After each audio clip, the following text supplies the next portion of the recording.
Oke, terima kasih untuk teman-teman semua yang hari ini menyempatkan diri untuk hadir di tengah-tengah puasa kita bersama gitu untuk berdiskusi terkait dengan problem-problem hari ini gitu.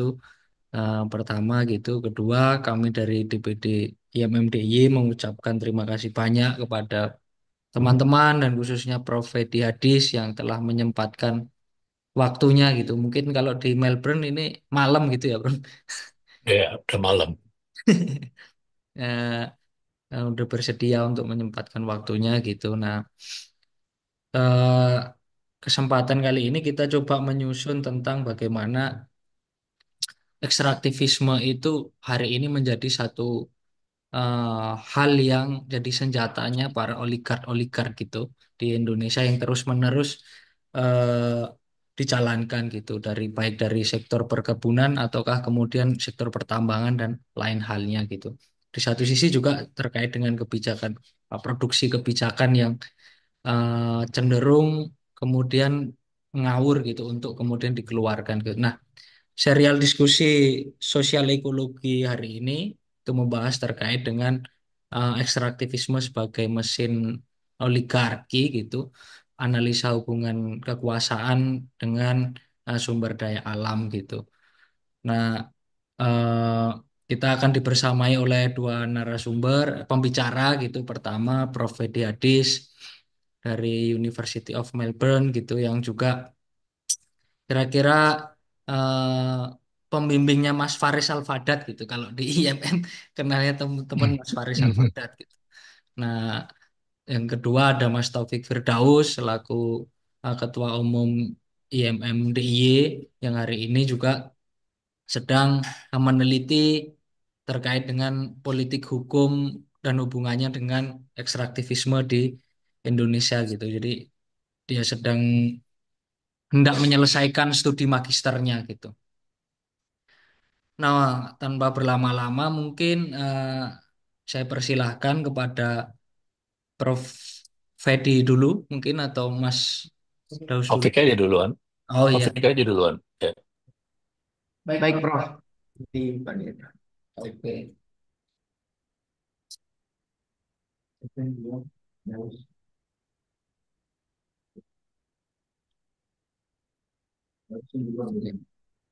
Bismillah, Assalamualaikum warahmatullahi wabarakatuh. Yang kami hormati Prof. Fedi Hadis yang sudah meluangkan waktunya untuk sharing pengetahuan dan juga pengalaman. Sekaligus juga kami dari kader-kader Ikatan Mahasiswa Muhammadiyah juga selalu mengikuti apa yang menjadi pembacaan dan juga apa yang selalu dituliskan oleh Prof. Fedi Hadis. Jadi ini mumpung kesempatan yang sangat mahal untuk bisa langsung bercengkerama sekaligus saya juga sebenarnya sangat banyak mengikuti apa yang selalu dituliskan oleh Prof. Fedi Hadis gitu.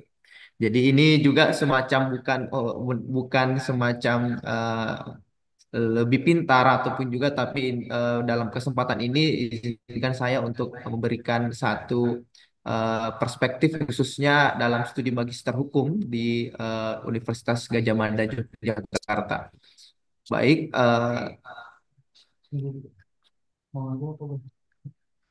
Mas Abi mungkin bisa bantu share screen.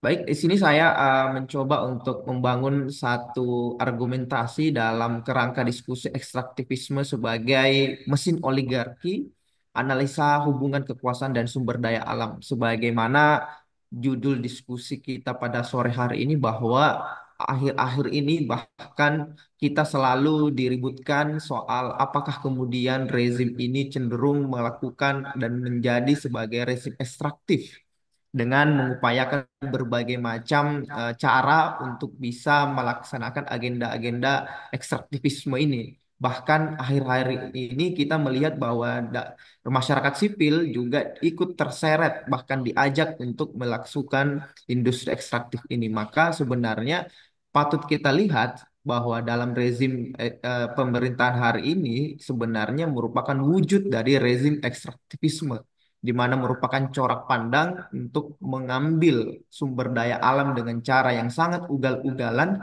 dan juga sangat tidak menghormati keadilan dan juga hak asasi manusia. Lanjut. Karena itu dalam potret diskusi yang saya bawakan ada 4 hal yang dimana kita bisa melihat kelindahan oligarki dan kekuasaan di Indonesia. Yang pertama adalah politik industri ekstraktif dan pelanggaran hak asasi manusia, di mana industri ekstraktif ini sangat dekat dengan pelanggaran hak asasi manusia, uh, uh, mulai dari pratambang, kemudian pada saat tambang dan pasca tambang, di mana semua proses itu melewati proses-proses pelanggaran hak asasi manusia, di mana peminggiran hak masyarakat adat, kemudian juga ada tata kelola lingkungan hidup yang tidak berkelanjutan, pasca tambang dibiarkan lubang galian yang tidak direklamasi, akhirnya menimbulkan berbagai macam penyakit dan juga pelanggaran-pelanggaran hak asasi manusia dan lainnya. Karena itu industri ini sangat dekat dengan pelanggaran hak asasi manusia. Yang kedua adalah bahwa dalam rezim hari ini aktor politik merupakan aktor tambang. Banyak sekali kita lihat contoh-contoh mulai dari unsur pemerintah bahkan dalam unsur parlemen, mereka semua merupakan pemain-pemain tambang sekaligus juga merupakan aktor politik yang mengambil kebijakan-kebijakan. Yang ketiga adalah korupsi, ijon politik dan industri ekstraktif, di mana ini merupakan relasi yang tak terhindarkan dalam setiap kontestasi, baik dalam pemilu maupun di pilkada, di mana izin usaha tambang merupakan salah satu syarat administratif yang tidak tertulis sebagai bagian obral janji ataupun juga obral kepentingan dan juga merupakan sebagai jaminan dukungan terhadap oligarki-oligarki. Karena itu izin politik ini biasanya sangat lancar dan dan dan memiliki dukungan yang lebih luas dan lebih masif ketika mereka mengobrolkan ini sebagai garansi atas dukungan mereka. Yang keempat adalah political will, instrumen hukum, dan penjinakan masyarakat sipil, di mana hari-hari ini kita bisa melihat instrumen hukum, Undang-Undang Minerba, baik itu yang baru kemarin direvisi, ataupun juga PP 25 yang kemudian mengakomodir ormas keagamaan, dan juga dalam undang-undang terbaru kampus juga dilibatkan, itu merupakan bagian strategi penjinakan masyarakat sipil, di mana masyarakat sipil harusnya mempunyai moral standing untuk selalu melakukan perlawanan, mengkaji, mengkritisi, ataupun juga mengambil jarak dari kekuasaan, justru ikut diajak, bahkan diiming-imingkan terhadap kekuasaan, khususnya izin usaha tambang.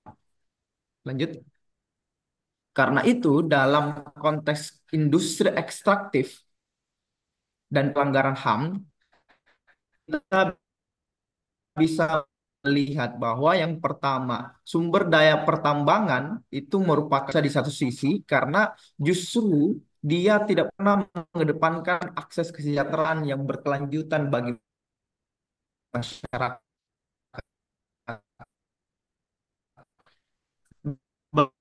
Berbagai laporan yang ditemukan seperti teman-teman Selios dalam industri itu menghadirkan ilusi kesejahteraan di mana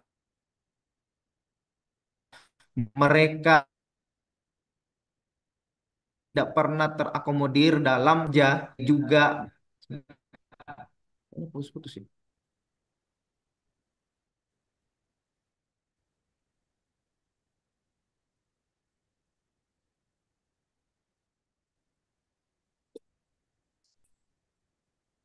Halo. Lalu Oh, Mas Daus terputus ya. putus. Bentar. Oke. Baik, suara saya sudah terdengar kembali. Sudah. Baik, Udah.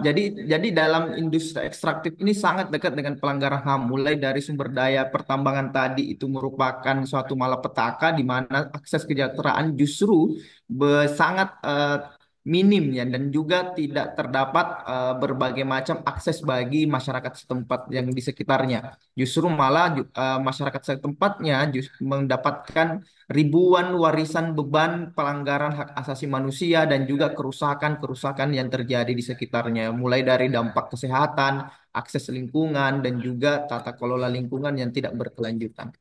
Lanjut.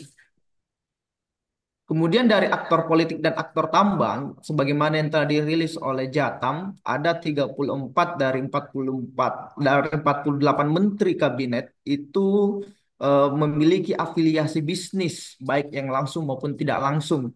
Di sini bahkan kita bisa melihat bahwa sesungguhnya kabinet merah putih itu sebenarnya kabinet ekstraktif karena hampir seluruh merah kabinet di dalamnya itu merupakan mempunyai afiliasi bisnis dan baik yang langsung maupun tidak langsung, dan diantaranya yang paling mayoritas adalah 15 diantaranya terafiliasi dengan bisnis ekstraktif. Begitupun juga dalam parlementer, dalam legislatif, di mana misalnya pada tahun 2019 sampai 2024 kita melihat ada 17% yang kemudian muncul DPR-DPR yang terbangun dari dinasti politik yang karena mempunyai pertalian bisnis, perkeluarga, ataupun kombinasi keduanya. Lanjut.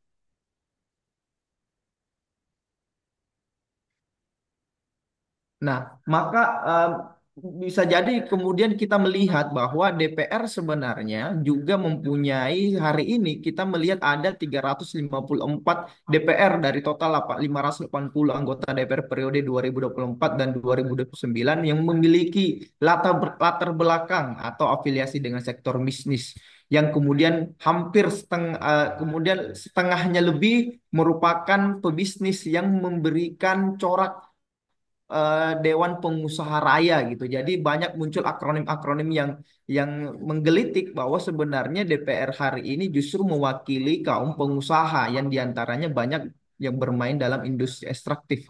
Jadi dalam aktor politik sebenarnya kita berada diselimuti kegalauan, diselimuti dengan kebimbangan karena yang memangku kepentingan,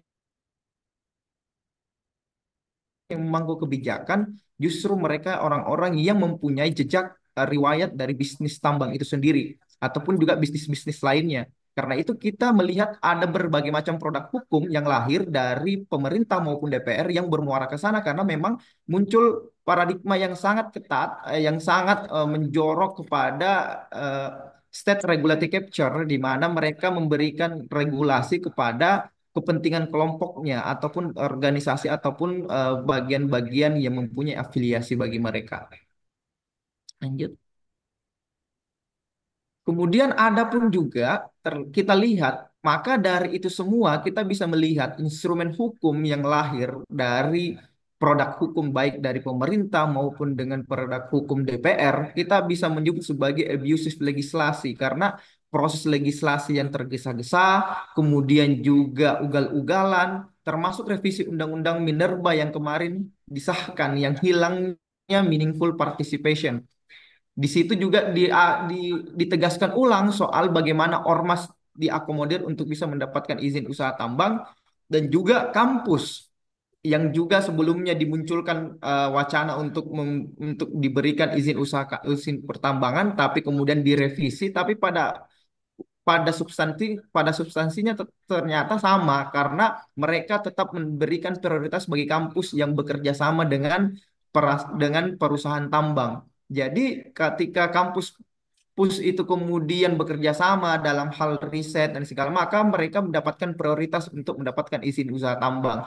Jadi ada beberapa hal yang bisa kita lihat di sini bahwa instrumen hukum sudah mengakomodir kepentingan mereka. Kepentingan mereka adalah mereka-mereka yang berbisnis industri ekstraktif. Kemudian masyarakat sipil yang mempunyai moral standing untuk berbicara terhadap kerusakan lingkungan, berbicara terhadap kekuasaan, korupsi, dan segala macam, akhirnya juga diajak untuk bisa ditundukkan dan dijinakkan. Memang kita bisa melihat dalam pemerintahan 2 periode Presiden Jokowi sampai hari ini misalnya, dan juga dilanjutkan oleh Pak Prabowo, kita melihat ada berbagai macam siasat kekuasaan untuk menghancurkan organisasi masyarakat sipil. Bisa kita lihat ada HTI, FPI yang kemudian dibubarkan secara paksa tanpa ada proses demokratis, dan kemudian ormas yang mungkin saja bisa diajak untuk berkolaborasi mungkin dijinakkan dengan cara untuk diberikan tambang ataupun diajak untuk bekerja sama. Padahal kita bisa melihat dalam kacamata political economy of law-nya, kita melihat bahwa ormas ini berada dalam situasi yang tidak menguntungkan karena mereka bukan badan ataupun nature-nya bukan sebagai perusahaan, tapi juga merupakan organisasi yang organiknya melayani kepentingan masyarakat dan berada bukan melayani kepentingan ekonomi. Maka kita lihat political will dari pemerintah bahkan DPR hari ini justru sangat jauh dari perbaikan tata kelola SDA yang berkelanjutan dan bermartabat. Lanjut. Nah, maka yang perlu kita tegaskan bahwa dalam berbagai macam tesis-tesis oligarki, kita selalu melihat bahwa oligarki akan memberikan dampak pertama, menggembosi demokrasi, kemudian melahirkan budaya politik kotor, yang ketiga kekuasaan tidak terbendung, yang keempat maraknya pelanggaran hak asasi manusia, kemudian suburnya praktik korupsi. Tesis-tesis oligarki ini yang selalu diucapkan oleh Prof. Fedi Hadis, bagaimana kemudian oligarki itu suatu politik pertahanan kekayaan yang dilakukan oleh mereka yang memiliki sumber daya material yang luar biasa besar dalam menghadapi berbagai tantangan dan yang dapat mengancam properti dan pendapatan mereka. Jadi kita bisa melihat bersama-sama bahwa dalam tesis oligarki mereka pemerintahan yang yang dijalankan secara berkelompok dan juga memiliki kepentingan bersama-sama sehingga bisnis-bisnis dan kekayaan bisa terakumulasi untuk kepentingan mereka. Dan hasilnya pemilu kemarin kita bisa lihat bahwa semua calon presiden baik 01, 02, 03 juga ditempelin industri ekstraktif semuanya. Artinya industri ekstraktif ini sangat menjanjikan dalam dunia politik kita hari ini. Mereka yang ikut menjadi aktor tambang akhirnya juga ikut menjadi aktor politik yang menentukan berbagai macam kebijakan. Slide terakhir mungkin sebagai refleksi awal, kita melihat bahwa dalam negara dan cengkeraman oligarki, kita melihat satu potensi konflik kepentingan yang mengindikasikan adanya kerentanan agenda kerja pemerintah dan DPR terhadap kepentingan bisnis tertentu. Yang kedua adalah dominasi pebisnis di pemerintah dan DPR yang berpotensi semakin mengukuhkan konsentrasi kekuasaan oligarki, yang pada ujungnya produk hukum akan mengabaikan aspek keadilan sosial, lingkungan, serta partisipasi publik yang inklusif. Dan yang terakhir, cengkeraman oligarki ini akhirnya membentuk konsentrasi kekuasaan yang mengindikasikan agenda politik demokratis yang berbasis nilai di parlemen akan semakin berat untuk diperjuangkan ketika berhadapan dengan kepentingan politik bisnis dan jejaring oligarki. Mungkin itu yang bisa saya sampaikan di awal, selebihnya mungkin kita akan diskusi. Terima kasih. Oke, terima kasih Mas Daus gitu atas paparannya terkait dengan kait gelindam tadi gitu. Eh, untuk yang kedua kita akan masuk di sesinya Prof. Fedi Hadis gitu, yang tentu kita kenal semua bahwa banyak sekali karya-karyanya yang kemudian kita baca sampai hari ini yang masih relevan gitu untuk kemudian kita bedah dan kita pertanyakan ulang terkait dengan itu gitu. Tentu eh, waktu dan tempat saya persilahkan gitu untuk Prof. Fedi Hadis gitu. Ya, terima kasih semuanya atas kesempatan ini dan atas undangannya pada datang ke sini eh, di tengah-tengah berpuasa. Mudah-mudahan eh, ada faedahnya, ada pahalanya juga ya. Eh, jadi gini, kalau kita bicara secara lebih luas, yaitu industri-industri yang berdasarkan eh, sumber daya alam, tentunya di antaranya termasuk industri yang disebut ekstraktif ya. Mereka itu adalah pada dasarnya basis material dari oligarki.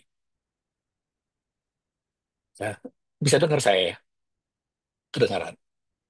Jadi Kalau ada teori saya harus anukan ke teori itu. Gimana Pak? Boleh kamu tambahkan. Sebentar, bro.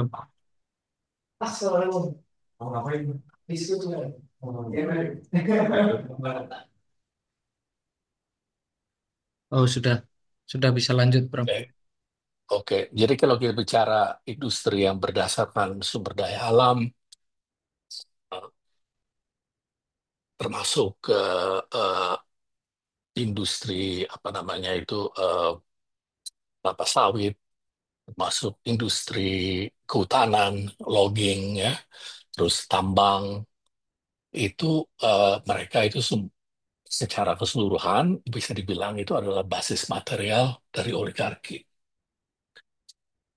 Eh, Kalau kita lihat bahwa pemain-pemain utama di dalam sektor forestry itu eh, pasti dia-dia juga. Itu yang utama itu seperti kelompok Sinarmas, lalu Garuda Mas, ya, eh, di palm oil itu eh, Sinarmas, eh, di sektor tambang itu Bayan Group, eh, siapa namanya Lo Kong, ya, dan juga Sinarmas. Em, nah, tapi yang menarik itu adalah kalau you lihat tadi orang-orang yang disebut oleh Taufik di sektor tambang itu bedanya apa sama Sinarmas dan eh, eh, apa namanya apa Raja Garuda dan Yogo Pangestu segala bedanya apa sebagian besar dari mereka apa beda mereka ya yang ini aja yang kasat mata kelihatan. Nggak ada bedanya sebenarnya itu, bro. Cuman sektor bisnisnya aja kayaknya yang membedakan. Nah, ini sesuatu yang menarik sudah dalam perkembangan oligarki kita di sektor tambang itu makin banyak pengusaha yang bisa menyebut dirinya pribumi dan mereka itu beda dengan pengusaha yang keturunan Cina itu tidak perlu malu-malu untuk mengambil posisi di pemerintahan secara terbuka. Ini ada suatu perkembangan yang Pak relatif baru gitu. Yang ada sebut tadi itu anggota kabinet, terus ada laporan-laporan anggota DPR dan sebagainya itu berhubungan dengan industri tambang, ini adalah mereka gitu ya. Jadi saya mau bilang satu hal gini, kalau kita bicara bahwa oligarki,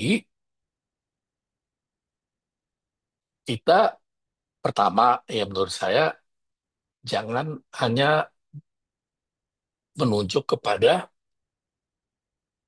individu-individu yang kaya. Karena apa? Itu bisa saja disebut sebagai plutokrasi. Ya kan?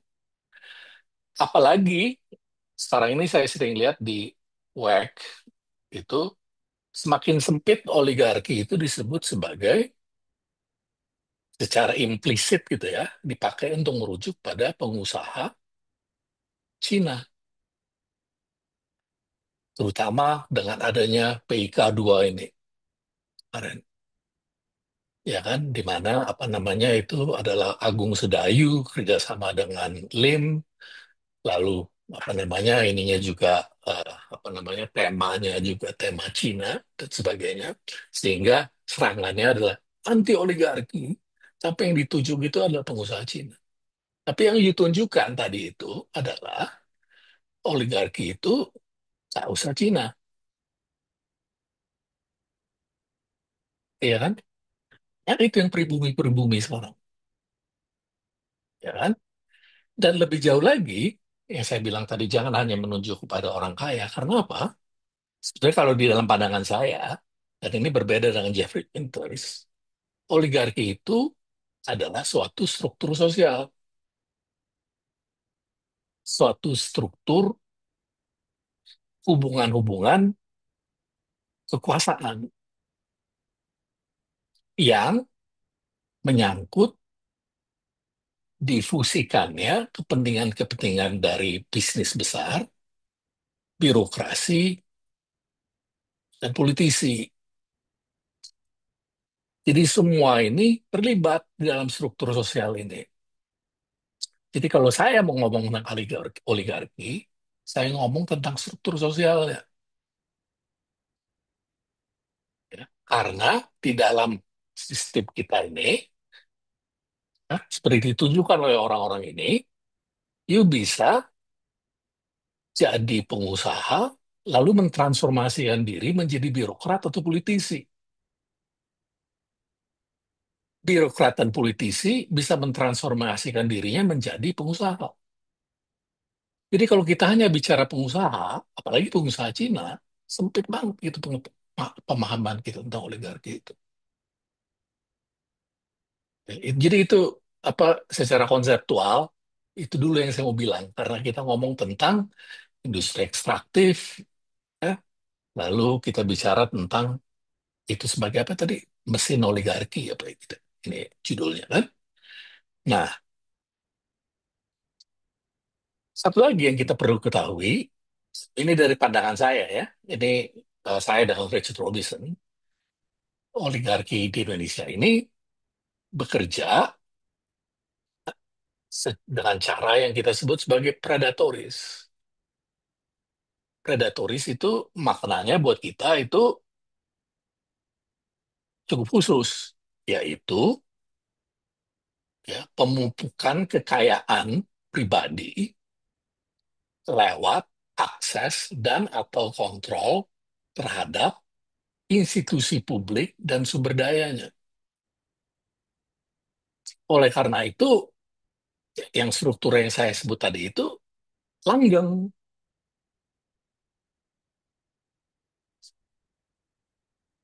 gitu ya, karena menjadi alat untuk pemumpukan kekayaan oleh pihak-pihak yang terlibat di dalam struktur tersebut yang merupakan usaha birokrat tinggi, politisi-politisi tinggi.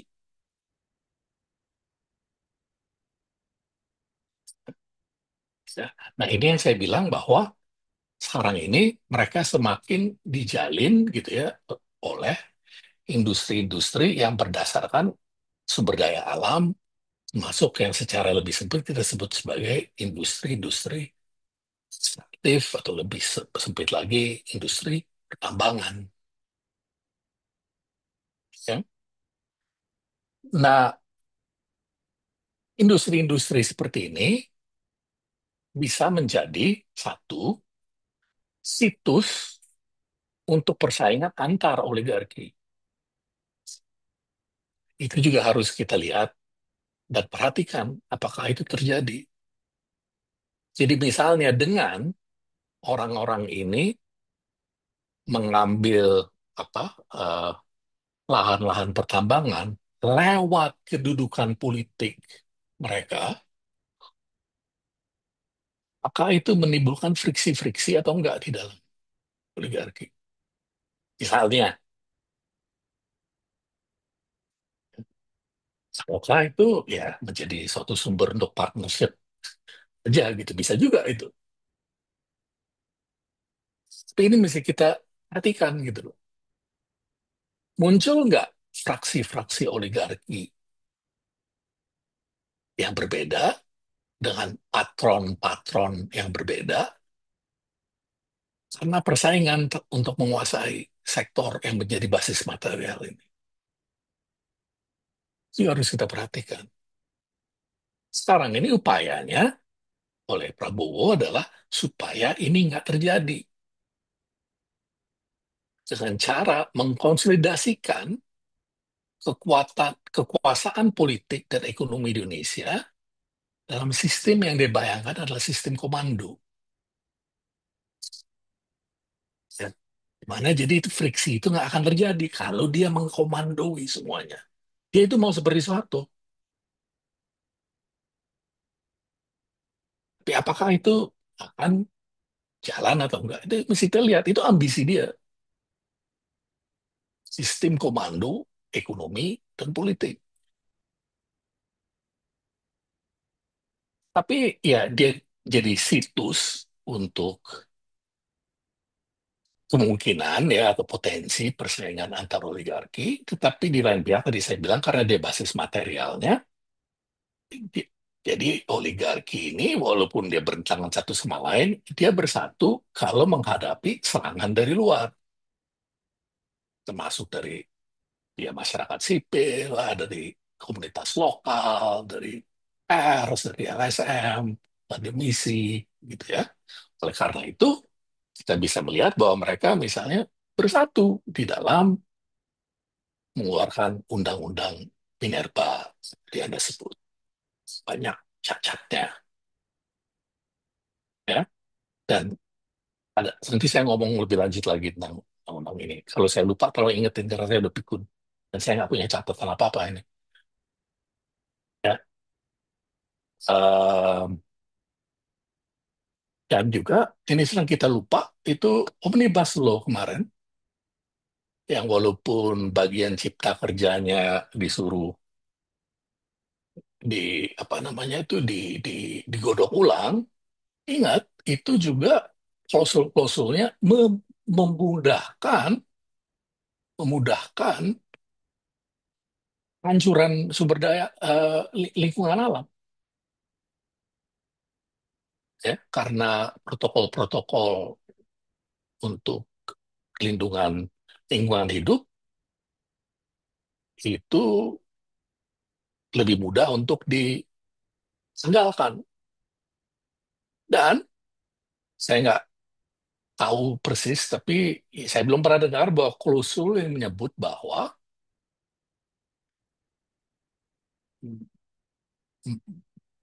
tidak boleh masyarakat lokal itu menentang ya industri-industri seperti ini ya itu menurut saya setahu sepengetahuan saya itu masih berlaku ya jadi ini kan menunjukkan bagaimana ya ya kalau di antara mereka bisa saling berantem tapi menghadapi yang di luar bersatu. Nah yang kemudian mengganggu lagi adalah bahwa sistem komando yang dibayangkan Prabowo ini secara politik menyangkut militerisasi segala hal. Itu kan berarti bahwa militer masuk ke dalam ya segala hal gitu ya. Termasuk misalnya kalau ada persoalan dengan komunitas lokal dalam proyek-proyek pertambangan atau proyek-proyek lain yang berurusan dengan lingkungan hidup apa dengan sumber daya alam gitu ya, logging atau apa gitu ya. Dan menurut saya bukan satu kebetulan bahwa adiknya Syafri Samsudin ini menjadi ketua super holding company dari perusahaan-perusahaan apa namanya BUMN di bidang pertambangan. Tentara dia juga kan mayor jenderal ya kalau nggak salah ya. Ini juga bukan satu kebetulan. Ini bagian dari militerisasi untuk melindungi basis material dari oligarki.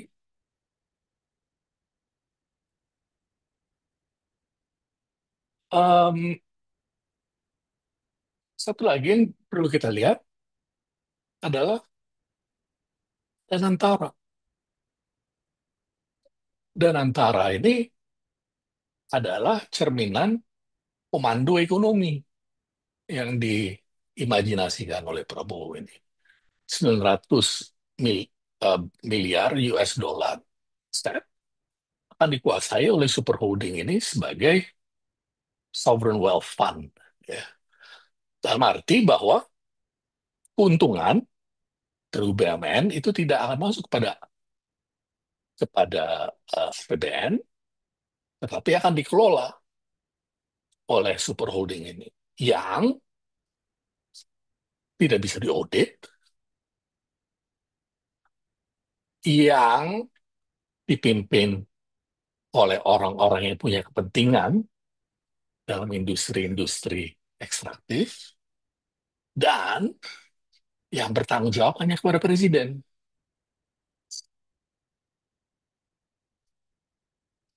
Ya.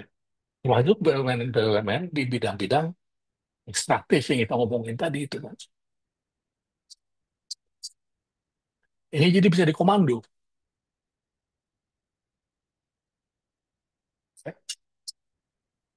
Um,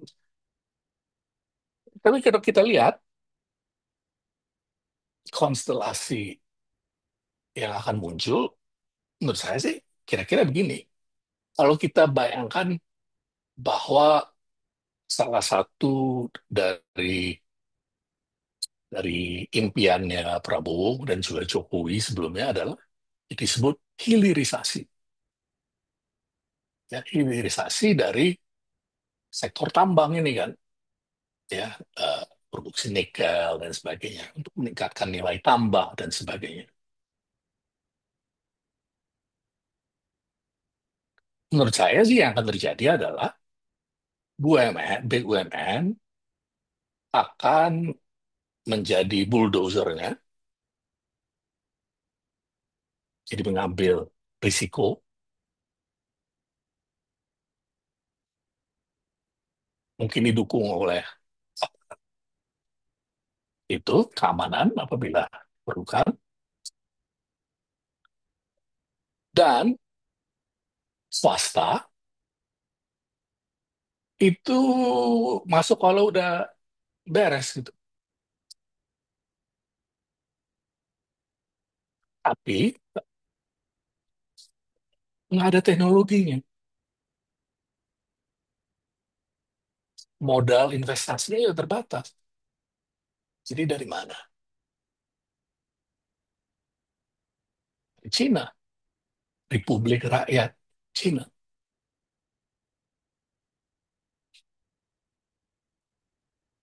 Kenapa dari Cina?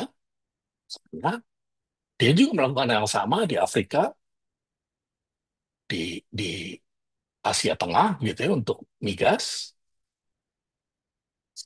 ya untuk menguasai sumber daya alam, termasuk mineral dan sebagainya yang diperlukan buat industrialisasi dari Cina itu sendiri.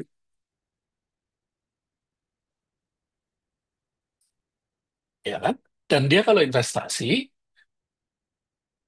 tidak perlu direstriksi oleh undang-undang yang dimana misalnya perusahaannya harus memperhatikan lingkungan hidup atau hak asasi manusia. Walaupun itu nggak dipraktekkan juga sama perusahaan-perusahaan barat, tapi kan seenggaknya itu secara pro forma harus. Ini pura-pura aja nggak perlu.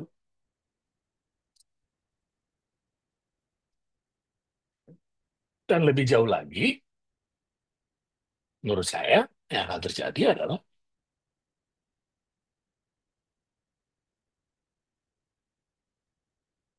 tidak adanya transfer teknologi atau pengetahuan. Jadi, BUMN membuka, modal datang dari Cina, aparat security membantu, swasta-swasta ini ngambil untungnya aja.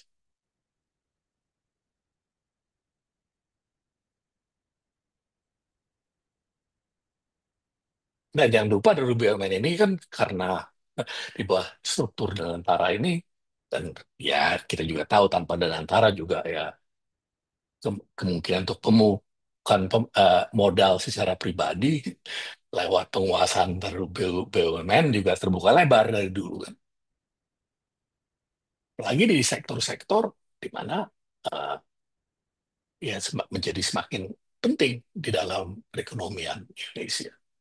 Sektor pertambangan itu sekarang itu memberikan kira-kira 15% kalau nggak salah dari GDP Indonesia. Ada beberapa hal juga yang lucu, ya bukan lucu, tapi ya menarik untuk dicatat. Indonesia, tahu nggak bahwa Indonesia adalah eksportir batu bara terbesar di dunia, tetapi bukan produsen batu bara terbesar di dunia, dan bukan negara yang mempunyai cadangan batu bara terbesar di dunia. Sama sekali bukan. Tapi eksportir terbesar. Produsen terbesarnya adalah Cina.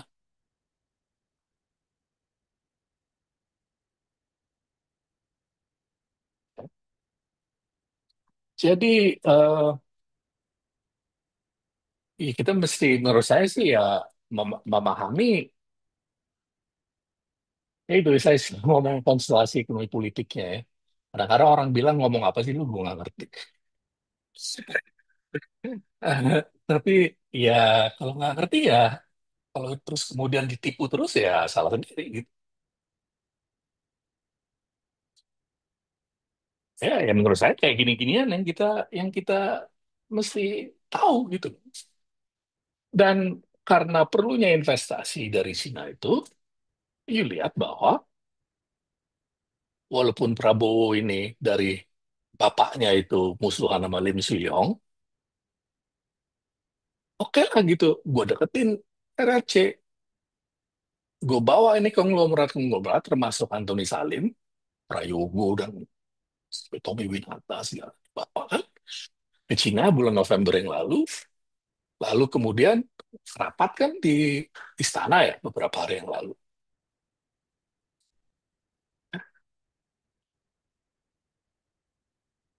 Karena memerlukan jaringan mereka untuk membawa modal Cina itu untuk masuk.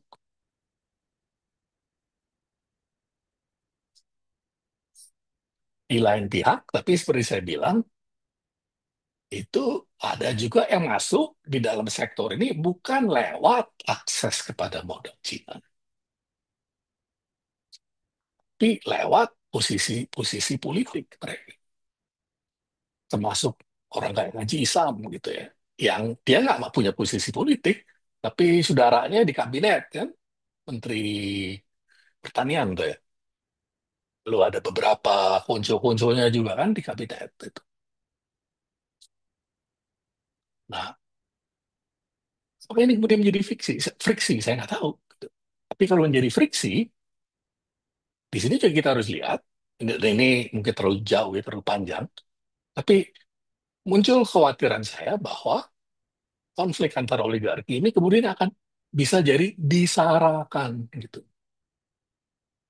Karena saya sudah lihat itu banyak web itu bicara tentang oligarki sebagai pengusaha Cina. Seakan-akan kalau pribumi itu bukan oligarki.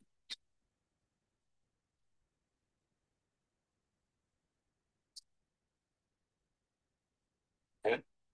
Dan menurut saya sih sebagai ini masyarakat sipil gitu ya, nggak boleh ditipu ngomong kayak gitu-gituan. Nggak boleh terperangkap dalam isu-isu yang mengaburkan bahwa yang dilawan itu adalah suatu struktur sosial yang melibatkan aktor-aktor ini banyak gitu loh. Bukan hanya Sawijaya atau anaknya gitu. Atau Toyogo gitu. Tapi kan ini dimungkinkan peranan mereka ya dari zaman Soeharto sampai ke Prabowo sekarang ini lewat hubungan dengan kekuasaan. Ya. Di mana kekuasaan politik dan kekuasaan ekonomi nggak ada bedanya.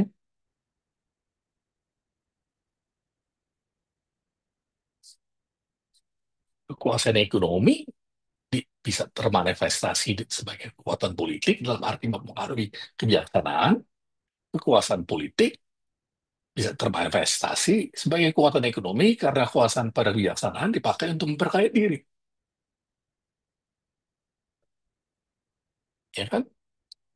Nah, jadi menurut saya ya kita harus lihat kayak gitu. Apalagi ini kan Muhammadiyah ya, ya kalian kan udah dikooptasi. Itu yang saya maksud tadi dengan ini apa tadi yang tadi saya bilang apa kalau saya lupa diingetin gitu. Undang-undang Minerba ini kan membuka jalan untuk berbagai aktor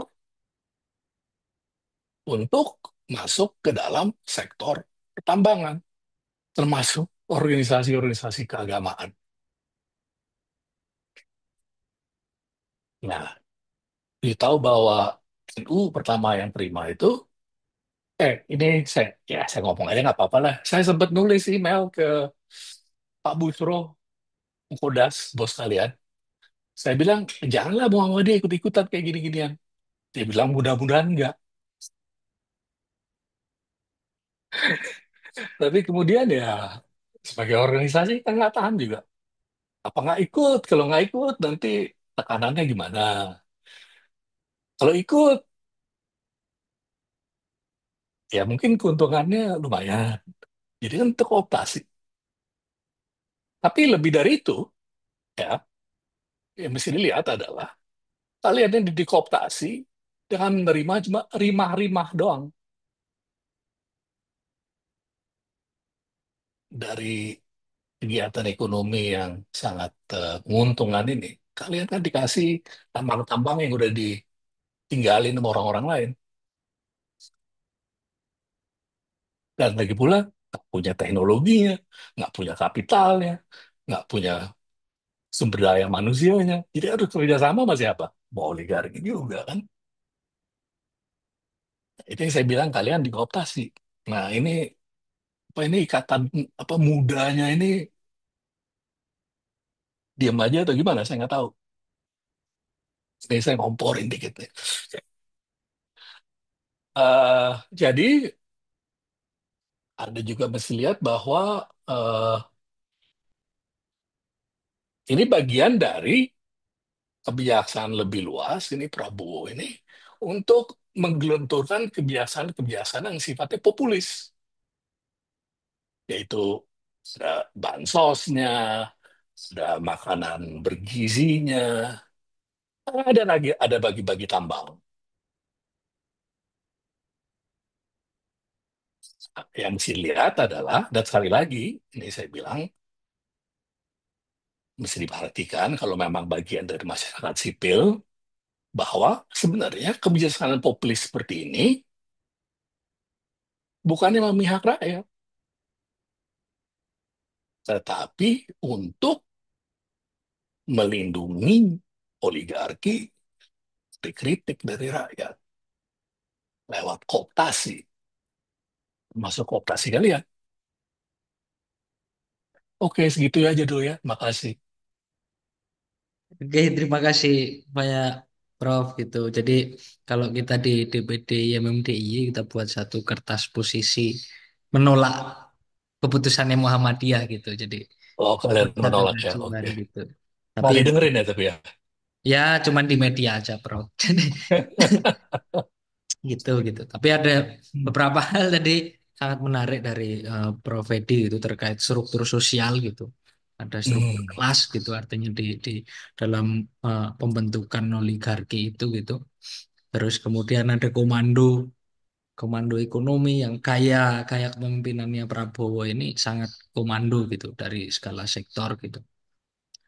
Yang ketiga soal basis material itu tadi yang menarik juga termasuk juga terkait dengan proses apa mengimpus atau membentuk satu pandangan baru terkait dengan pergeseran.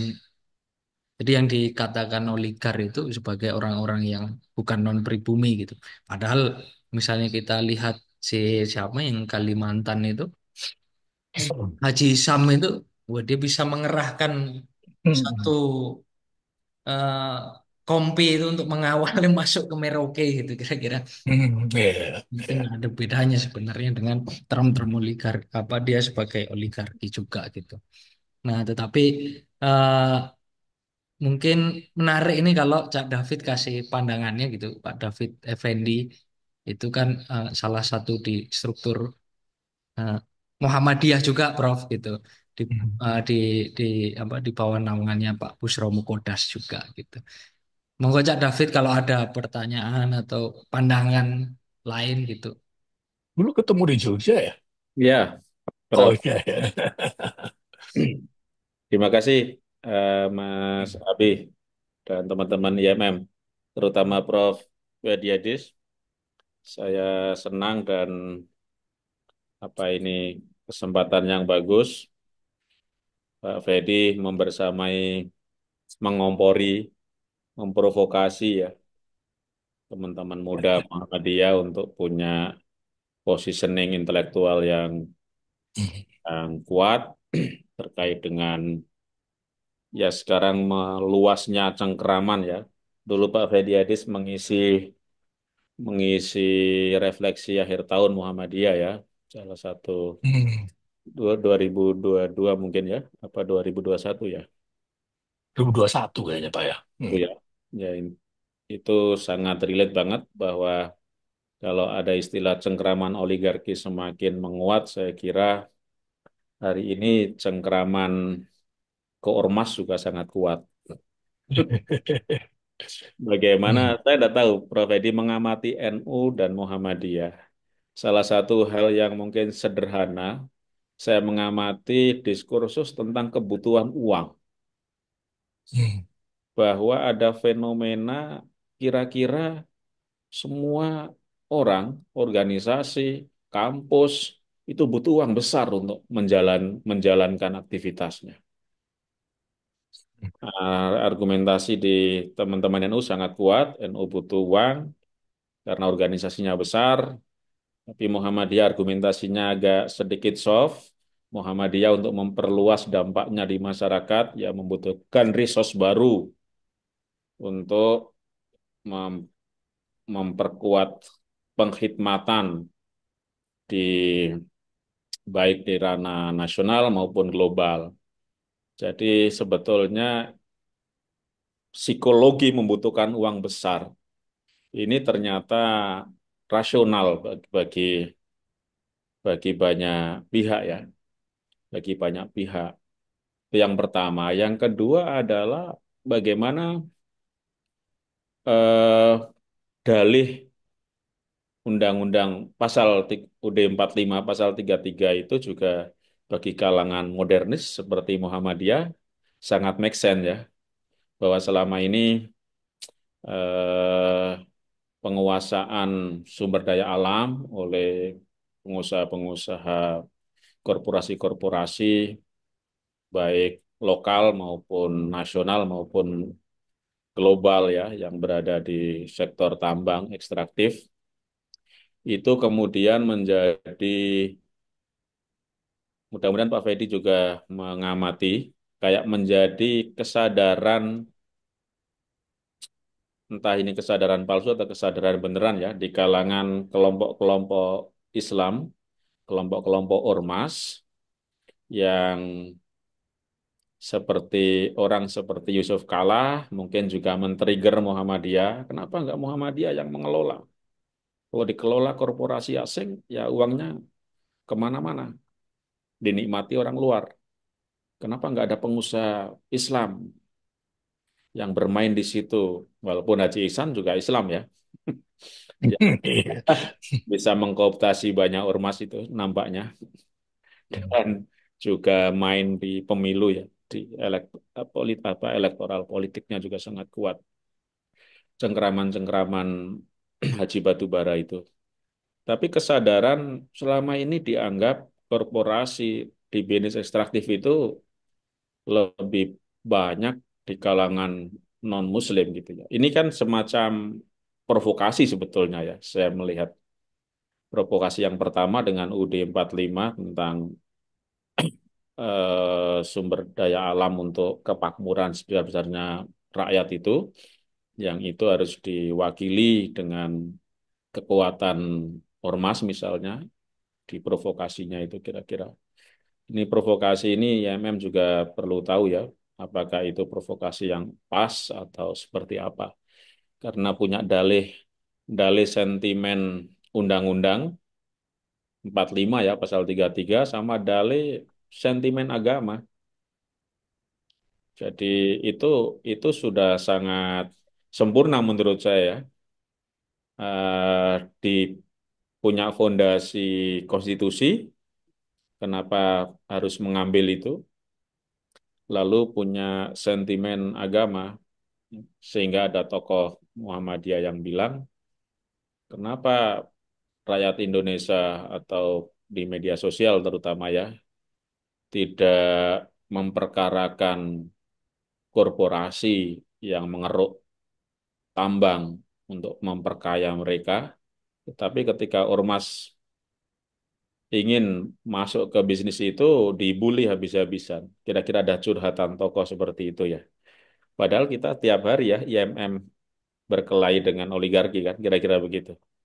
Dalam produk-produk pemikiran atau diskursusnya kan. Tapi kira-kira itu cara membela diri ya. Bagaimana ormas keagamaan juga sebetulnya kewalahan. Mungkin masih ada standar etis ya. Kenapa mengambil izin tambang itu butuh effort yang besar, butuh menghalau narasi-narasi kritis dengan dalih macam-macam ya. Bagaimana menghidupi organisasi, memanage sumber daya yang besar untuk organisasi dan sebagainya. Tentu saja itu secara organisasi ya punya otonomi ya untuk memutuskan mau terjun di bisnis apa. Dan tentu saja halal kan, kata elit PBNU kan, tambang adalah tambang itu halal. Kalau perlu menyogok untuk kepentingan melancarkan bisnis itu juga bisa dihukumi hasanah ya, dihukumi boleh ya. Luar biasa. Jadi jadi ini sudah kapitalisme sudah sangat religius di Indonesia ini. Jadi saya tidak tahu, saya malah butuh pandangan dari Pak Fediadis ya, bagaimana praktek-praktek kooptasi itu bisa, karena ada dalih, Mbak, ada dalih dan mungkin itu faktual. Misalnya di dalam Muhammadiyah, walaupun menerima konsesi, tetapi tetap kritis. Ya di dalam sejarah Muhammadiyah kan ada istilah mitra kritis misalnya. Dan saya tidak tahu seberapa batas-batas daya kritis itu bisa dipertahankan. Ini IMM juga yang harus merespon ya, yang kader-kader muda itu. Bagaimana daya kritis dan melawan kooptasi itu bisa bisa betul-betul terjadi di saat yang sama ada ketidakadilan di aspek sumber daya alam itu mungkin apa namanya pandangan optimismenya itu bisa mengurangi ketimpangan dengan masuknya ormas mengelola tambang itu juga punya imajinasi mengurangi dominasi dari perusahaan-perusahaan korporasi besar, memberi kesempatan untuk redistribusi. Ya saya tidak tahu ini mantra-mantranya Muhammadiyah untuk bisa begitu optimis mengelola tambang itu bisa berdampak positif ya. Ini juga polemiknya panjang dan di Muhammadiyah tentu saja tidak satu suara, Prof. Edi, walaupun secara organisasi ada keputusan formal, tetapi dalam diskursus saya kira pemikiran orang kayak Pak Busro nggak bisa diseragamkan.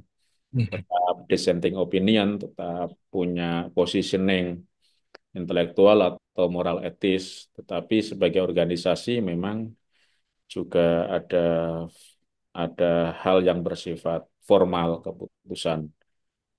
Nah, mungkin butuh butuh dukungan dunia internasional untuk memberikan apa ya kewaspadaan bagi ormas-ormas lewat banyak tulisan-tulisan kritis seperti tulisan Mbak Fedi untuk memberikan apa ya ya semacam warning bahwa dunia ekstraktivisme ini dunia yang cukup gelap gulita ya, gelap gempita. Kalau bahasanya grup band Sukatani ya, gelap gulita.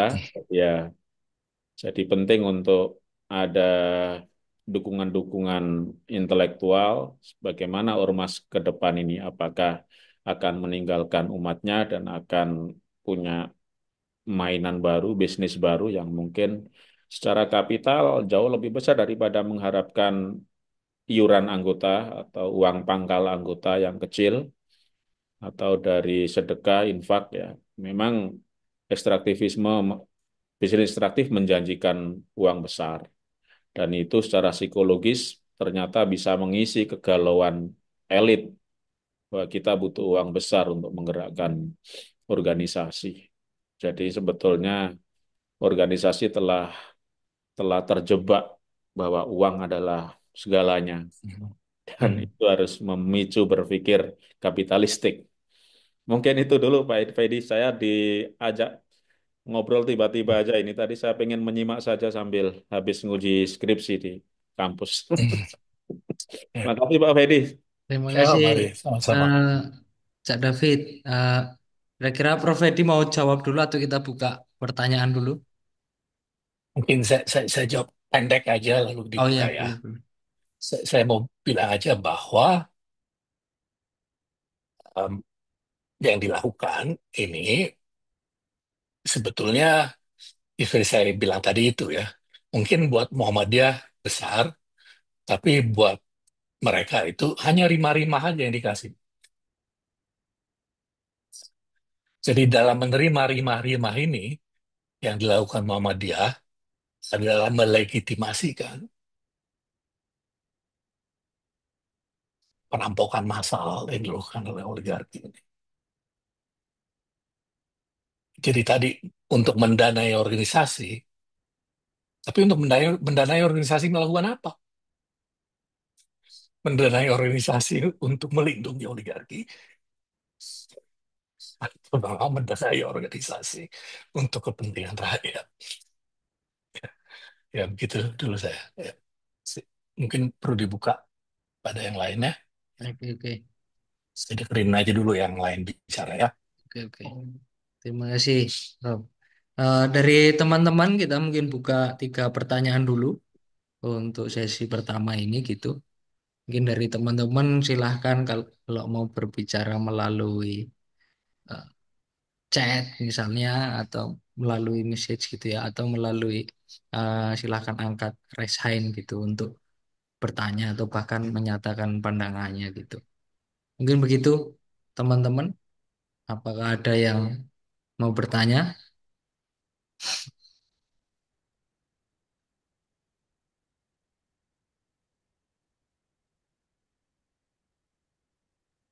Ada yang-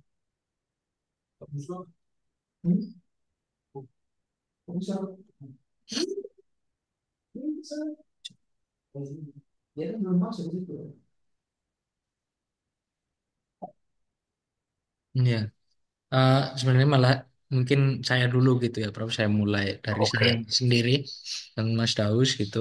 Pertama, tadi menarik bahasanya adalah terkait eh, komando dari Prabowo ini gitu.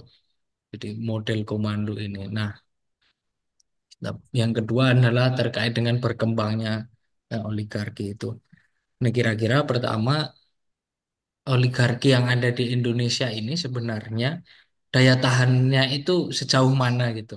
Kalau kita melihat sumber-sumber materialnya, dia itu kan seakan-akan sangat kuat gitu. Misalnya terbaru misalnya yang di Padang Halaban misalnya, yang Agro Sinarmas itu mau menggusur eh, beberapa ratus lahan warga yang dulu sudah yang mereka kelola gitu secara kolektif. Nah, kira-kira itu kan sangat mengerikan gitu kalau kita lihat mereka bisa mengambil itu, menggerakkan seluruh aparatusnya gitu.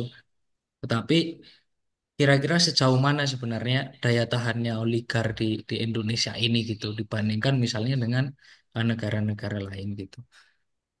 Nah, itu karena kemudian kita akan namanya yang jadi diskursusnya teman-teman di masyarakat sipil kan itu ini sampai kapan orang-orang ini nggak bisa kita tumbangkan gitu. Tapi kira-kira sisi mana yang kemudian kita bisa ukur bahwa daya tahannya dia itu sejauh mana. Nah, yang kedua adalah soal perluasan oligar tadi gitu. Jadi eh, saya baru tahu malah dari Prof. Fedi tadi gitu bahwa oh udah mulai berkembang nih term-term baru gitu. Nah, tetapi juga hari ini justru apa oligar-oligar kalau teman-teman yang mengembangkan itu kemudian bilangnya ini oligarki lokal gitu.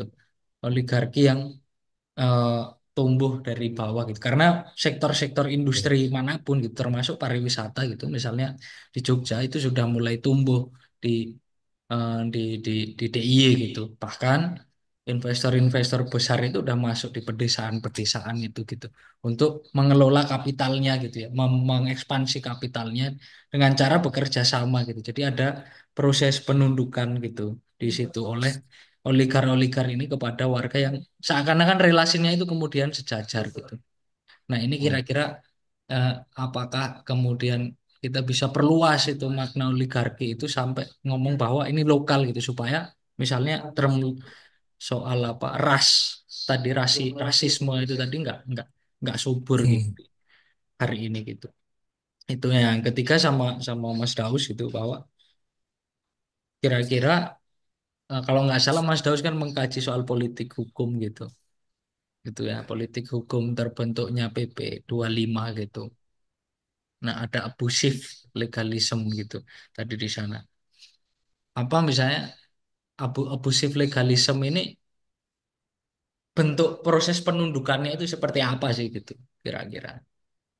Bentuk proses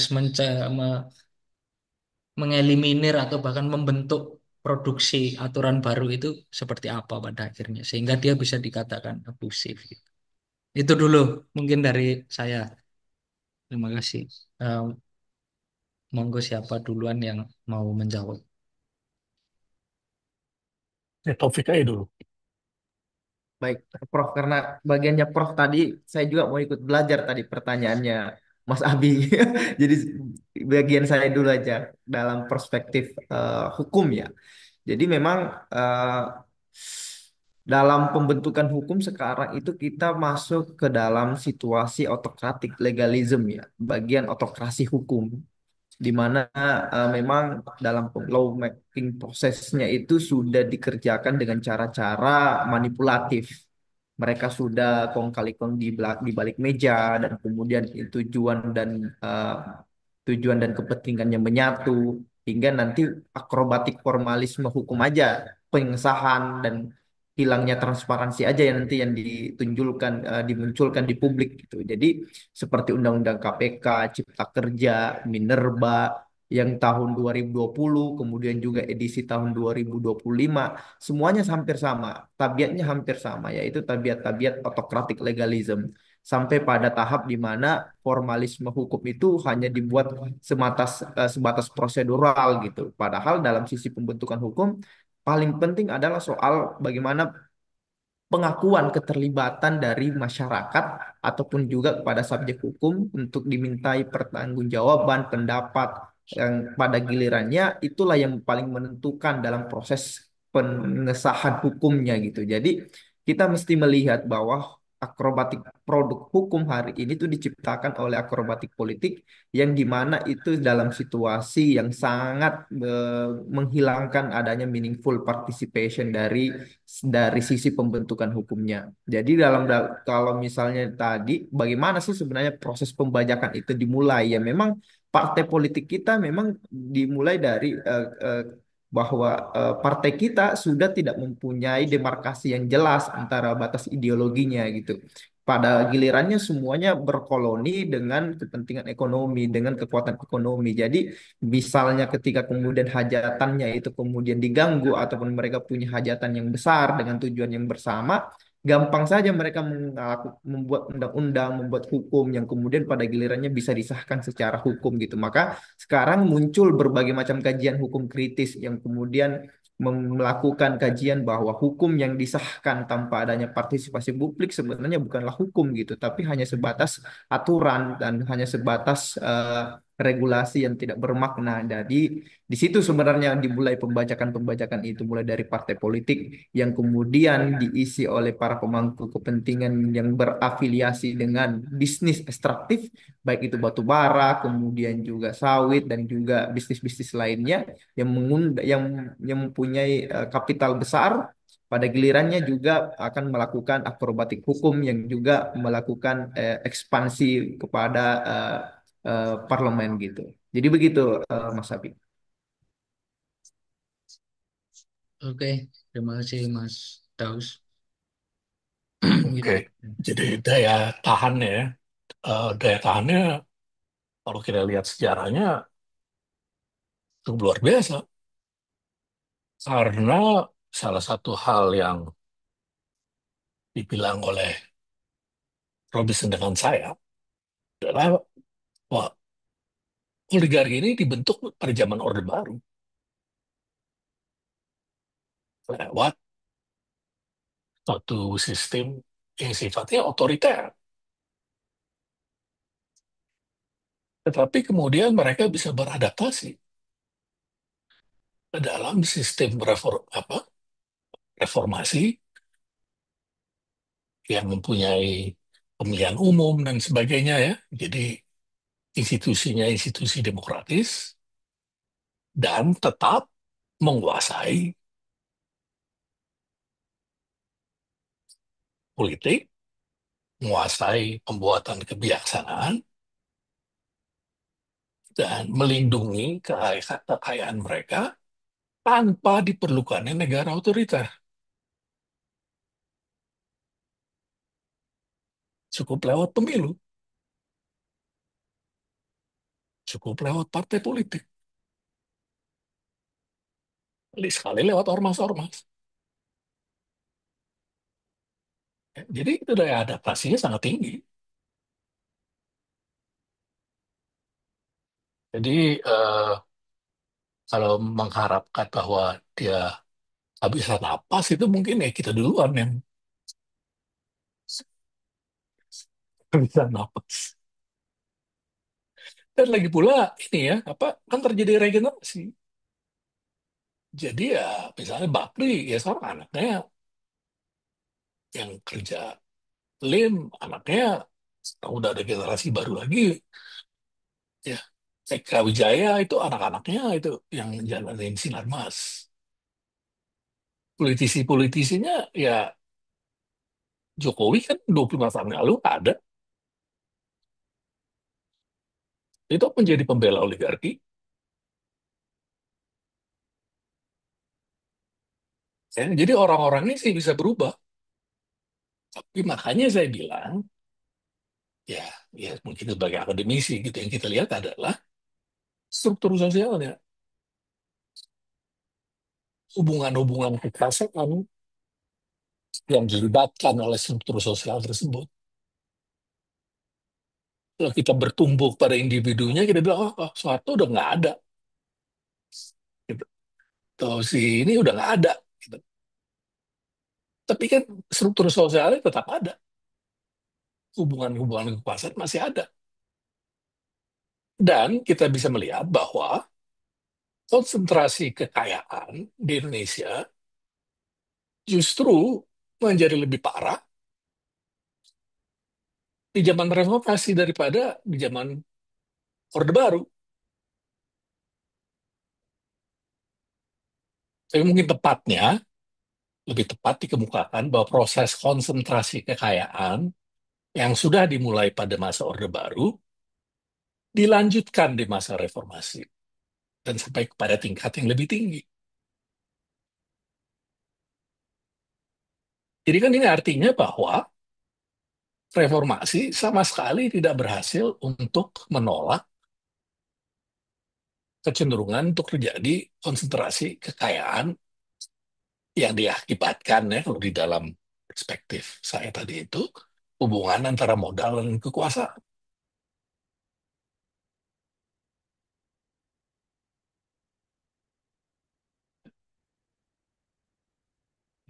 daya tahannya ya sangat, sangat tinggi. Kedua, lokal yang ada sebut tadi itu.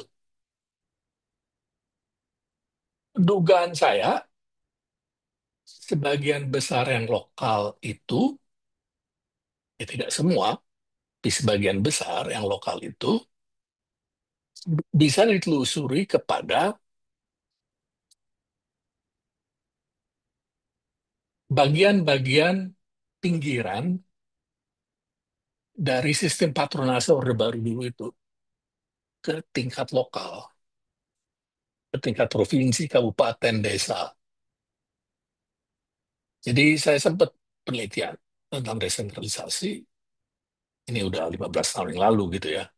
Tapi yang saya temukan adalah yang menjadi bupati, yang jadi kota, yang menjadi anggota legislatif, itu adalah orang-orang yang dulu bekerjanya sebagai ya pengusaha lokal, bandit,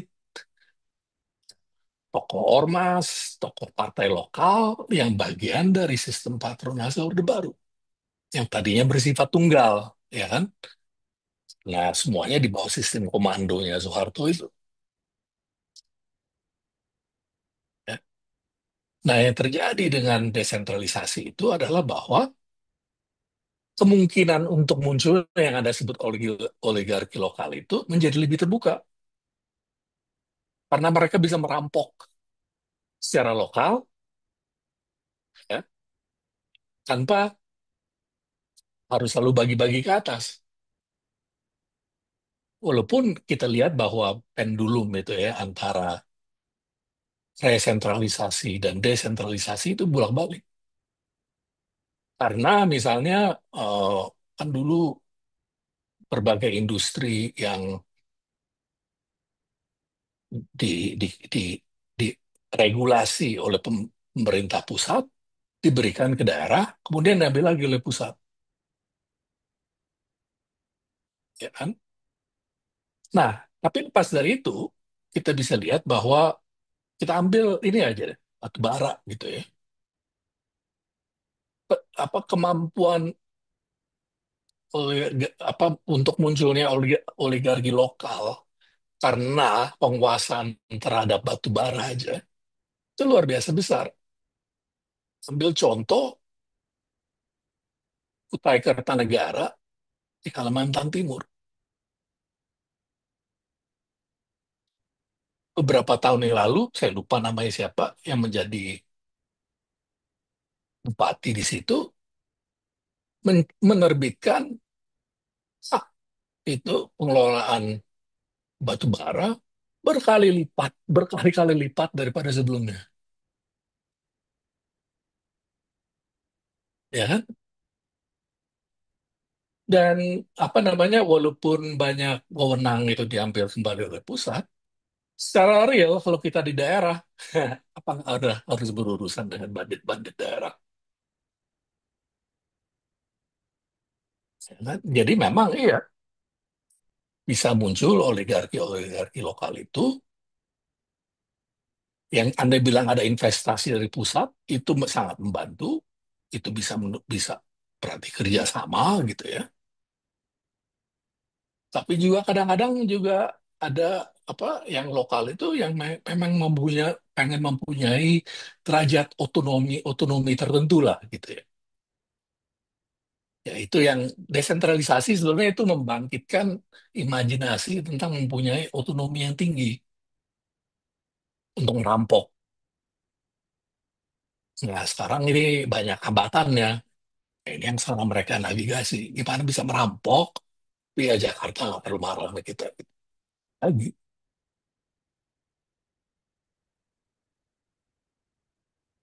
Itu terjadi di logging, itu terjadi di tambang emas, terjadi nikel, batu bara,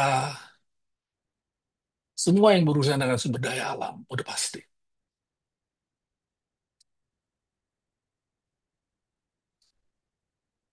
Hmm.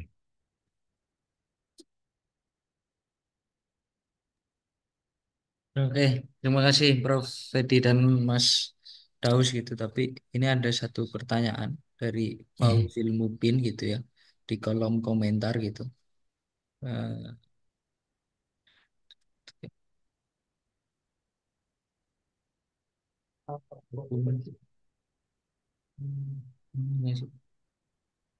ada dua dua pertanyaan gitu ya, ya Mas Daus. Satu, ini Oh pertanyaannya satu buat ini. Daus kayaknya. Buat Daus pertanyaannya. Sedangkan oh ada dua Prof. Jadi untuk Apa Mas itu? Daus itu apakah Oh, ada sangkut pautnya bisnis para menteri tersebut dengan bisnis Prabowo sehingga memang mereka hanya memperkaya diri dan memilih ikut dalam pemerintahan atau bagaimana? Sedangkan kepada Prof. Fedi Hadis itu mhm. konsekuensi terbesar apa untuk organisasi sebesar Muhammadiyah yang mengambil keputusan mengelola tambang, apalagi mungkin Hmm, kalau kita sadari bahwa ini sangat kontradiksi dengan tujuan ya, Muhammadiyah itu sendiri gitu. Nah, ini ada kayak yang ditulisannya Prof. Fedi di Kompas ini. iya. Ya, itu topik aja duluan. Iya. Eh, kayaknya belum bisa. Lu Mas Belum Daus bisa. belum bisa connect kayak ini. Oke, jadi saya ingin jawab duluan. Ya, konsekuensi terbesarnya, ya, kalau apa terjadi skenario terburuk adalah Muhammadiyah kehilangan ininya, eh, legitimasinya di kalangan umat karena dianggap sebagai kolaborator dari oligarki ini. Konsekuensinya lebih lanjut lagi adalah membuka jalan yang lebih besar buat TI, FPI, dan lain sebagainya. Karena apa? Walaupun mereka juga dimanipulasi dan dimobilisir, kita juga tahu itu. Tapi barang dagangan mereka itu bukannya hmm, apa namanya itu ya masyarakat adil dan sosial lewat kerjasama bareng gitu, bukan gitu. Barang dagangan mereka adalah yuk kita marah dan kita hadang atau kita serang orang-orang yang menjadi penindas rakyat, penindas umat. Jadi memberikan ruang lebih besar kepada kayak gitu-gituan.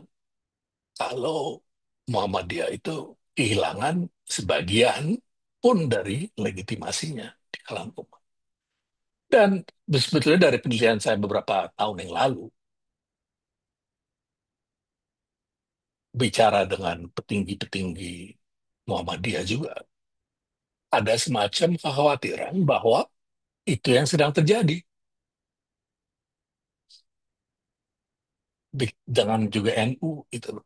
Kalau NU khawatir bahwa HTI ngambilin masjid-masjidnya. Kalau Muhammadiyah, AS. Jadi apa namanya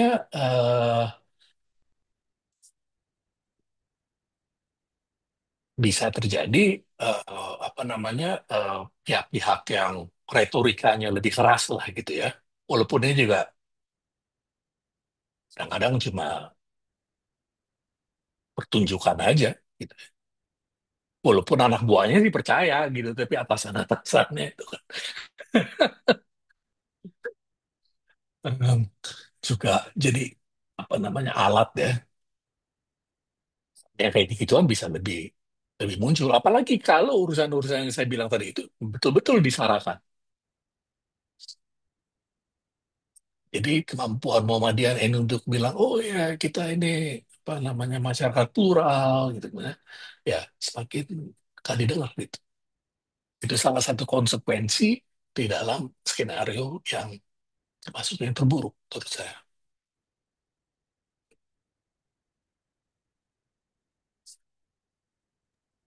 Oke. Taufik itu Terima kasih Prof. Fedi, Mas Daus, mungkin Mas Taufik. Ya, ya. Sebelumnya mohon maaf karena belum konten karena jaringnya ini kurang stabil. Tapi di sini saya juga akan coba jawab soal bagaimana nanti posisi Muhammadiyah. Namun pertanyaan yang terkait dengan saya sangkut paut bisnis para menteri tersebut dengan bisnis Prabowo, sebenarnya kita nggak bisa melihat eh, langsung mutatis mutandis seperti begitu secara otomatis lihat ada sangkut pautnya teman yang tadi kita sebut oleh Prof. Edi tadi ada struktur sosial di situ di mana bisnis itu kemudian terjalin. Kemudian bisnis itu bertransformasi menjadi satu seperti kelompok politik.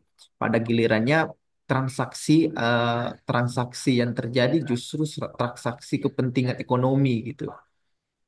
Nah, termasuk bagaimana melihat peraturan pemerintah nomor 25 khususnya mengakomodir izin usaha tambang bagi ormas keagamaan, justru di situ ada narasi yang kemudian hilang yang dari percakapan publik bahwa sebenarnya pihak ketiga masih dimungkinkan untuk melakukan kolaborasi atau kerjasama dengan ormas keagamaan.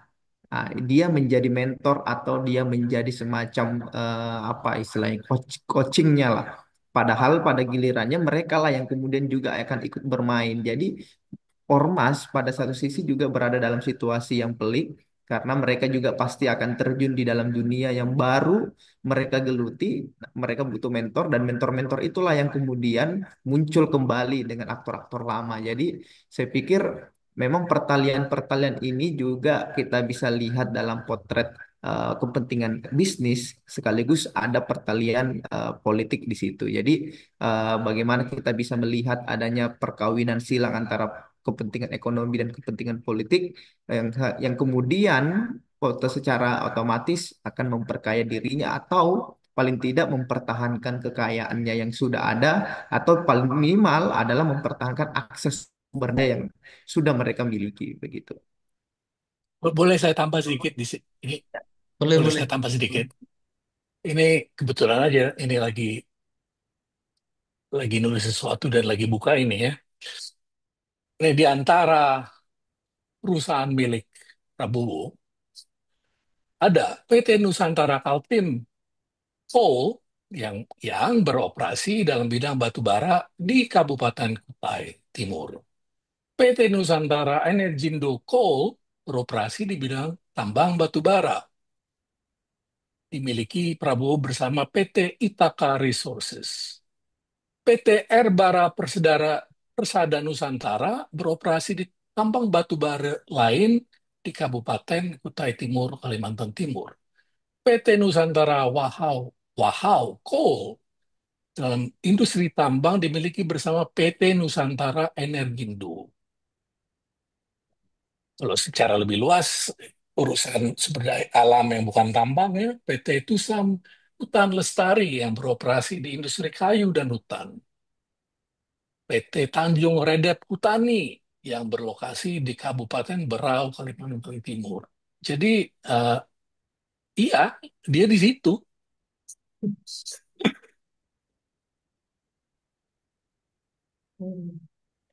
Makin nggak jelas ini. Gitu. Bukannya makin jelas. Makin jelas posisinya gitu ya. Sejak dulu kayaknya itu Prof sebelum dipilih itu udah jelas itu. Mungkin pertanyaan terakhir dari Haikal gitu, silahkan yang udah resign sebelum kita tutup. Sebelumnya izin konfirmasi apakah suara saya terdengar? Terdengar tapi kecil. Sayup-sayup.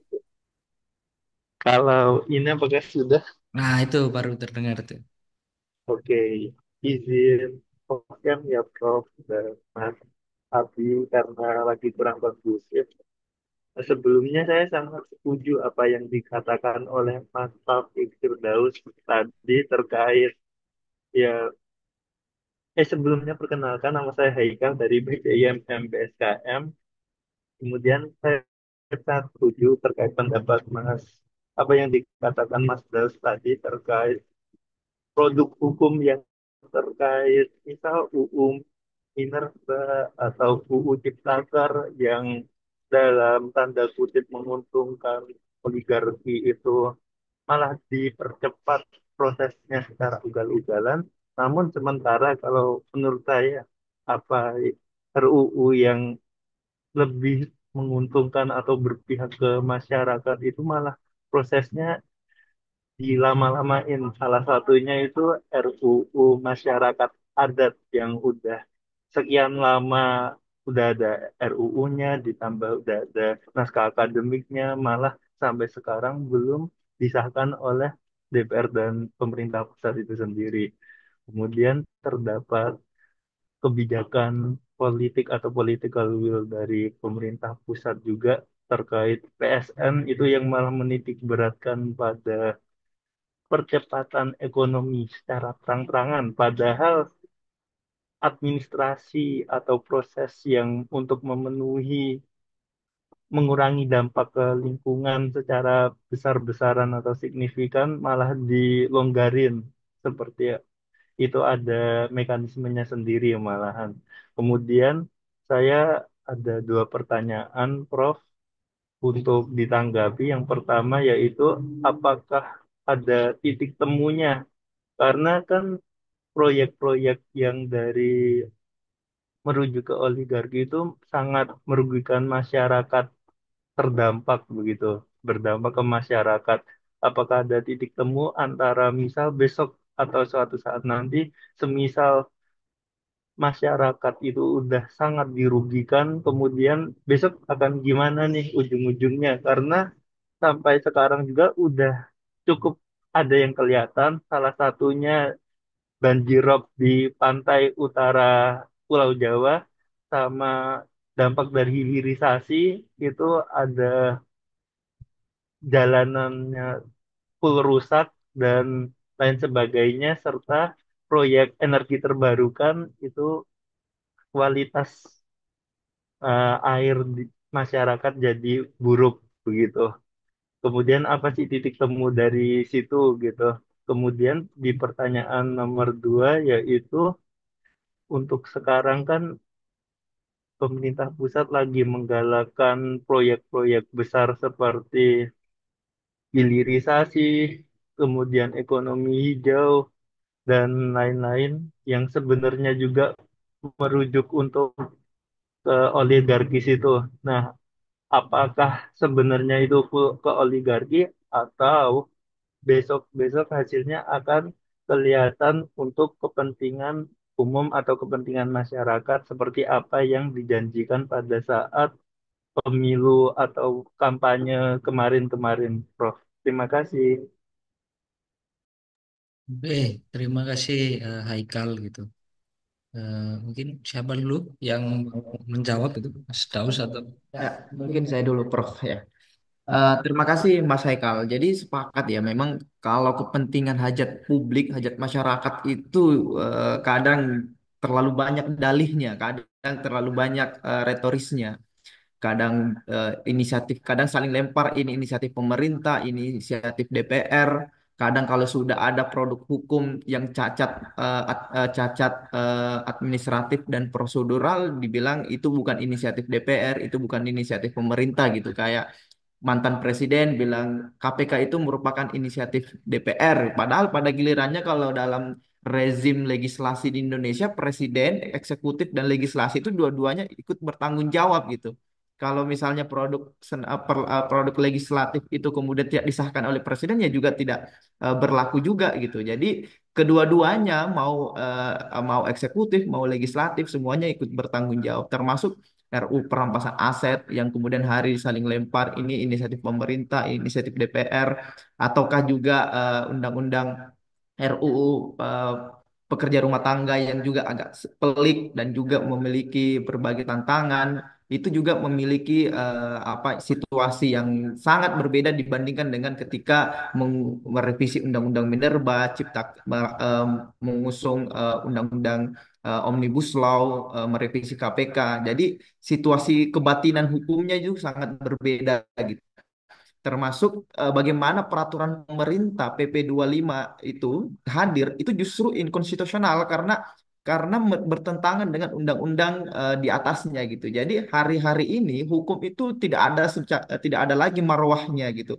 Semua bisa diakalin. Padahal bila kita mau konsisten dengan norma hukum, peraturan-peraturan pemerintah PP 25 sebelum adanya undang-undang minerba yang terbaru ini sebenarnya itu tidak dapat dijalankan, batal demi hukum karena dia inkonstitusional gitu.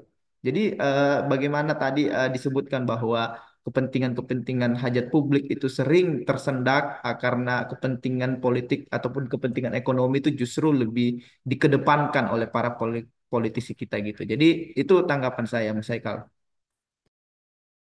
Oke, terima kasih Mas Daus gitu. Silakan Prof. Edi. Masih ke mute, Prof. Ya, saya usahakan agak singkat ya. Ya, dampak pada masyarakatnya yang seperti Anda sebut tadi itu kan yang udah terasa itu eh, bisa mengakibatkan respon seperti protes sosial dan lain sebagainya.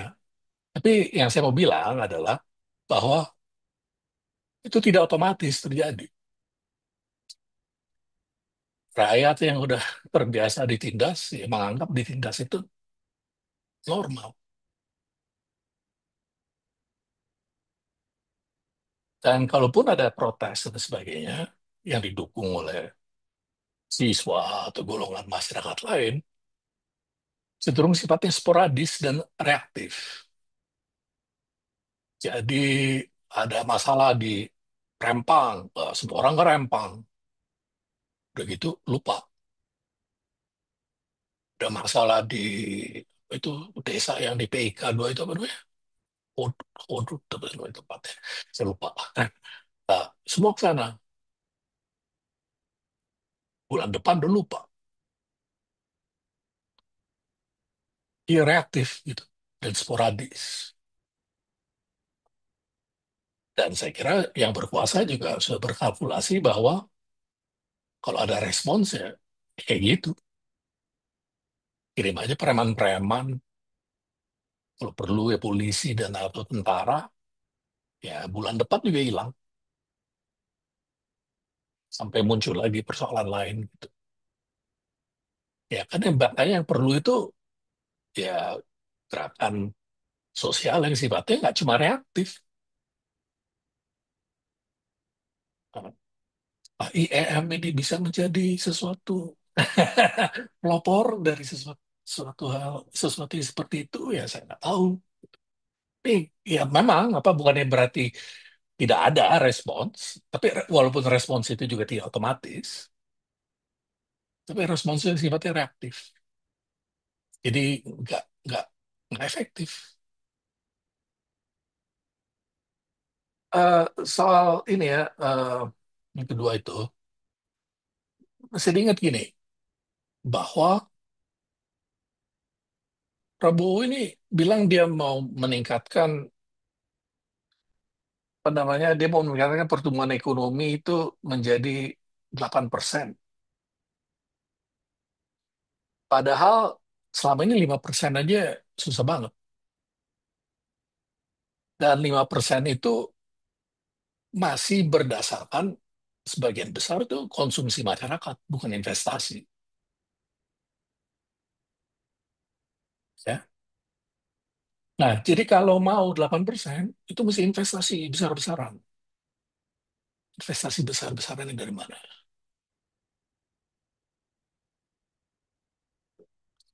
Kemungkinan besar ya dari Cina.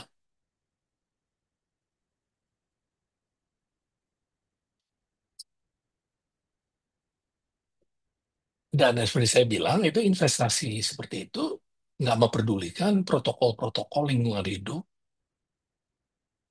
hak asasi manusia, ini apa, keberlangsungan komunitas lokal. Jadi bisa jadi yang terjadi adalah, walaupun saya nggak percaya kita bisa mencapai 8%, tapi kalau mencapai 8%, itu dengan harga sumber daya alam kita dihancurkan, dihabiskan, dan rakyat terima rimah-rimahnya. Tapi yang memperkaya diri adalah orang-orang yang kita sebut tadi itu. Lewat penguasaan mereka dan posisi mereka dalam struktur sosial oligarki tadi itu. Jadi apakah itu rakyat bisa menikmati ya rimah-rimahnya aja.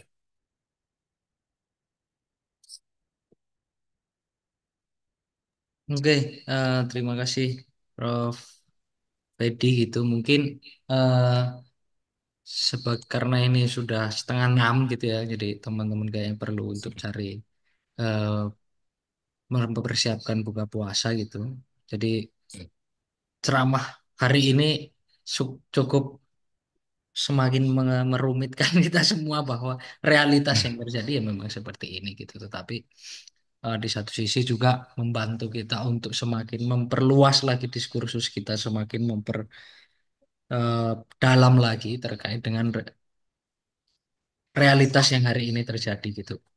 Banyak hal menarik sesi diskusi hari ini yang sudah saya catat dan kemudian bisa kita tindak lanjuti gitu untuk semakin memperdalam persoalan diskursusnya atau bahkan kemudian dalam bentuk-bentuk lainnya nanti gitu. Tapi sebelum kita tutup, saya ingin minta semacam apa closing statement gitu ya dari Prof. Edi, dari Mas Daus gitu atau apa gitu untuk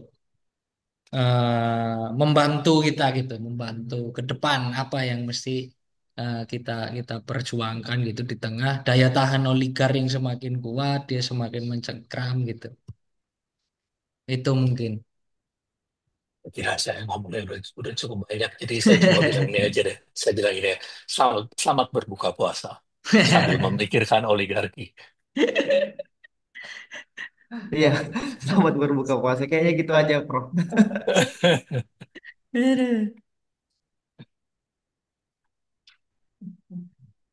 Udah, saya segitu aja. Oke, siap, Bro. Terima kasih banyak atas waktunya gitu. Eh hari ini sudah membersamai kita yang kemarin saya repotkan gitu ya. Saya kontak Prof. Edi gitu. Eh terima kasih banyak teman-teman semua atas kesempatannya belajar bersama gitu pada sore hari ini. Semoga ini semakin membantu kita memperkaya diskursus maupun dalam ranah-ranah gerakan kita masing-masing gitu atau pilihan kita akan berada di mana gitu ke depan. Dan tentunya musuh kita sudah jelas gitu. Hari ini yang sudah kita bahas ini tadi bahwa sangat jelas gitu. Tinggal kemudian kita perkaya secara apa konteks-konteksnya saja gitu. Terima kasih banyak untuk teman-teman semua. Selamat berbuka puasa nanti gitu. Masih setengah jam lagi. Eh, dan saya tutup. Assalamualaikum warahmatullahi wabarakatuh. Waalaikumsalam. Terima kasih, Prof. Edi, Terima kasih. rekan-rekan Yuk, semua, Kak sama-sama. David. Mati itu. Yuk, sama-sama. Yuk, mari ya. Ya. Misi ya, Terima kasih, permisi. Prof. Permisi.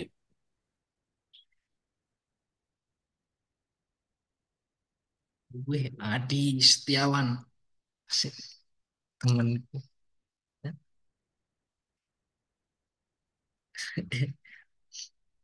Jangan lupa rekamannya diamankan. Oh, siap. Cak, sudah saya amankan. Rekaman. Cak, kapan-kapan Cak David lagi yang mengisi, Cak. Pak Gary sudah belum? Prof. Giri besok Minggu. Cak, Cak David Ya. kemarin kayaknya belum Terima bisa. kasih Pak Nur Salim dari PWM Banten. Semoga ini eh, komentarnya didengar oleh para pimpinan Muhammadiyah. Cak David ini ada Wah, komentar. udah keluar. PWM Sultan, terima kasih.